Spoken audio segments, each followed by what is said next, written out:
What are you doing? Stop it.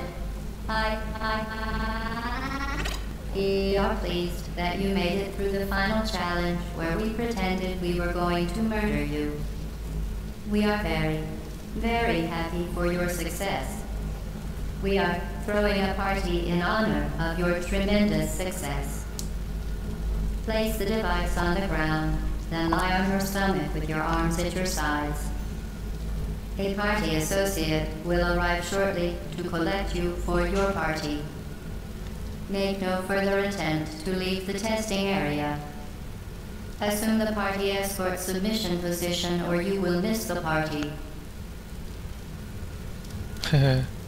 So, plot twist, if you haven't played the game before. So she tries to kill you in the end, and I guess she's been trying to kill you the whole time, really.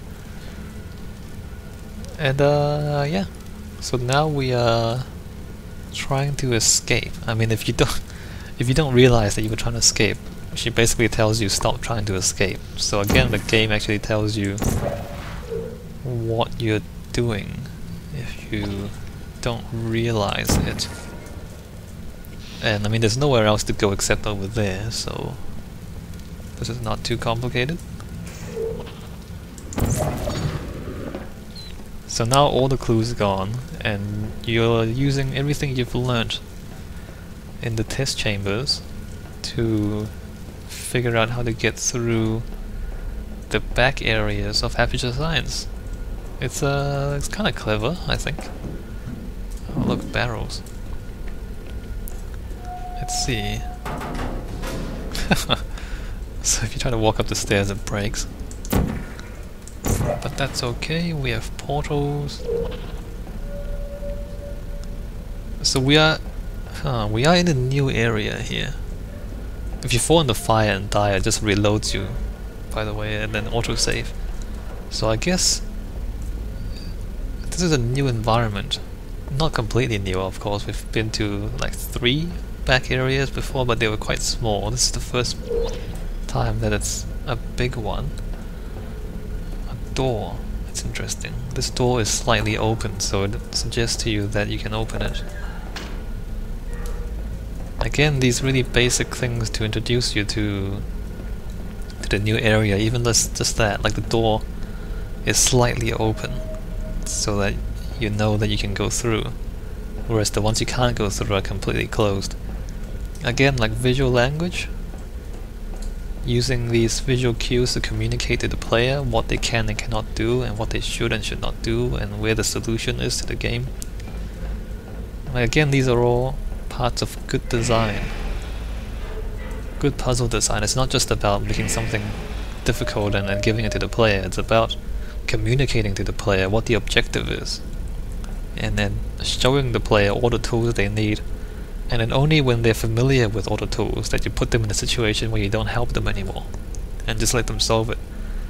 And I mean, I don't like, I guess the straightforward way to think about puzzles is if you can't figure out the puzzle, then you're the stupid one, but it's not really like that. As a game designer, if none of the players can solve the puzzle, it's the game designer's fault that they haven't communicated to the player everything that they need to know to solve the puzzle. I guess, I mean, older games aren't designed with that philosophy in mind, but the newer ones are, and then maybe sometimes you play a new game and you think the tutorials are a little too much and they're too easy and all that. But again, like, to go back to what I said earlier, like, it's important that the players have fun.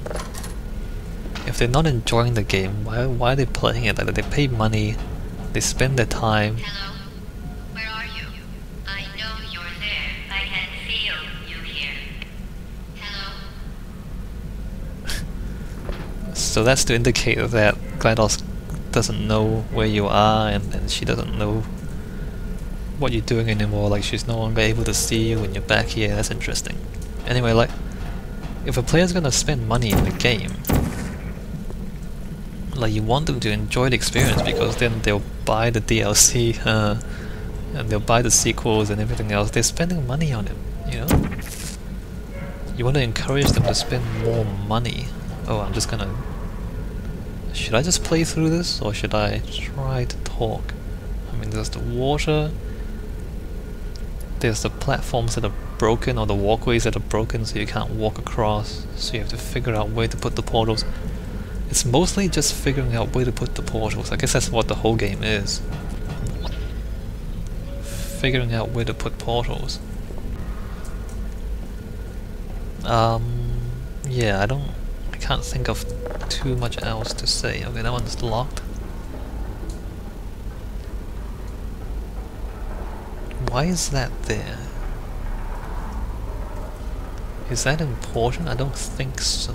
Let's see, what am I meant to do? Oh, I see, I'm meant to... Oh, wait a minute. There we go. I'm meant to... get onto here, I think. What was... Wait, did this door open when I... No, this was open before. Okay, so we're back here, Black Mesa. So it's a bit of an Easter egg, I guess. Dollars and cents, competing with Black Mesa for Department of Defense and government-wide contracts, I think. What's Black Mesa? 2.59 of all DoD contracts, 10 billion in federal dollars annually, 12% full and open competition, 88% from no bids or excluded source bids.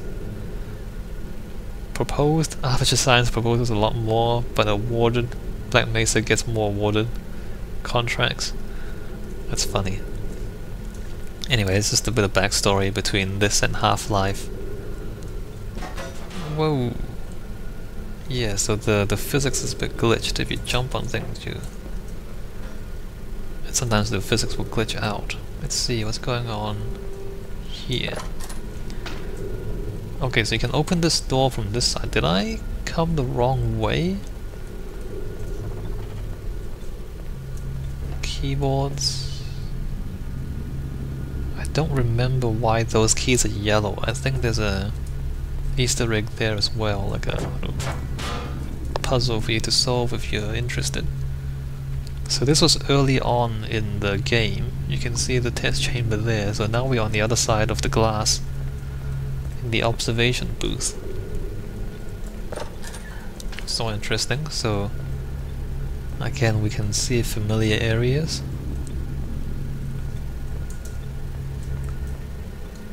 So this is not puzzle so much as storytelling now.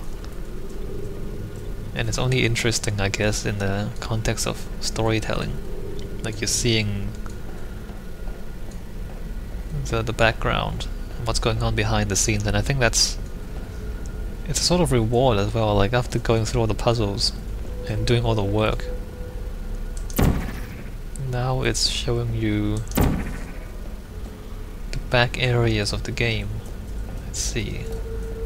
And there's still clues. I mean, it's not completely devoid of clues. You can see how someone has painted exit up there, so they tell you to put the portal there. Now, let me just check what's behind here first. Nothing? Nothing, okay. And we can actually go... Why would we want to go into there? Why don't we just... What's here? Nothing, I see. What if I come into here? Okay, there's nothing here.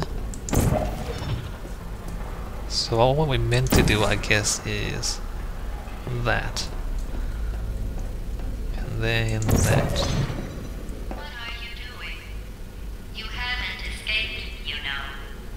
You're not even going the right way. Hello? Is anyone there? Like she's telling you. Like just think a moment about that. Escape. The word escape. Like in this whole game, like do you realize that you were meant to escape? Okay, she's trying to kill you. But Like, the only person that talks about escaping is her. And if you're just playing through and not thinking so much, and we've established that she's trying to kill you now, that she's your enemy, then whatever your enemy tells you not to do is what you are supposed to do. And so when she says you haven't escaped, then you think to yourself, okay, I'm meant to escape. But no one else has said that in the whole game. Like, nothing else in the game has suggested that you need to do that. In fact, if you just play the game from the start, you might have thought that you were supposed to solve the puzzles, and that was the point of the game. Oops. Did I jump through that too quickly? Anyway, just jump in and then does this. Oh, where are we going? So by using the word escape, the game kind of puts it into your head that you're supposed to try to escape, and that's what you're doing right now. Even though at no other point in the whole game would you think to yourself that, okay, I need to get out of here. Instead of thinking, you know, okay, I need to solve these puzzles. Okay, the test is over now. You win. Go back to the recovery annex for your cake. It was a fun test, and we're all impressed at how much you won. The test is over. Come back. So she's telling you to come back, and of course by this time we've established that she's not actually friendly. She tried to kill you, and so you're meant to go against what she says. And obviously this is different now since we have the double portals. Whereas before we only had one portal on the gun and we had to use the other portal to solve this. So now the puzzle is slightly different. Instead of putting the block on the button, it's putting the portals behind the door.